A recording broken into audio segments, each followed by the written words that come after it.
ঘুষ নিয়ে ভর্তির নেপথ্যে সেন্ট জেভিয়ার্স কলেজে কাজ করছে বিশাল এক চক্র। হাতে নাতে দুজনকে গ্রেফতারের পর তেমনই অনুমান পুলিশের।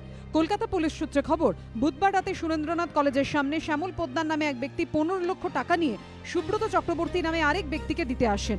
হাতে নাতে পাকড়াও করা হয় দুজনকে। পুলিশের দাবি, ধৃতদের জেরা করে জানা গিয়েছে চক্রের নেপথ্যে কলেজের প্রাক্তনী সংসদের এক প্রভাবশালী সদস্য।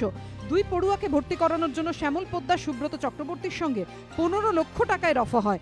সুব্রত যোগাযোগ করেন কলেজের প্রাক্তনী সংসদের ওই প্রভাবশালী সদস্যের সঙ্গে। 15 লক্ষ টাকা তিনজনের মধ্যে ভাগ হওয়ার কথা ছিল। পুলিশের অনুমান এই তিনজন ছাড়া আরো কয়েকজন জড়িত এই চক্রে। পুলিশ জানার চেষ্টা করছে তারা কারা। তদন্তকারীদের দাবি, চক্রটি সেন্ট জেভিয়ার্স কলেজেই কাজ করে। ভর্তির জন্য মাথাপিছু নেওয়া হয় 7.5 লক্ষ টাকা। এই চক্র সেই সব পড়ুয়াদেরই টার্গেট করে যারা ভর্তির আবেদন করেছেন কিন্তু ভর্তির জন্য নির্বাচিতদের তালিকায় নাম নেই।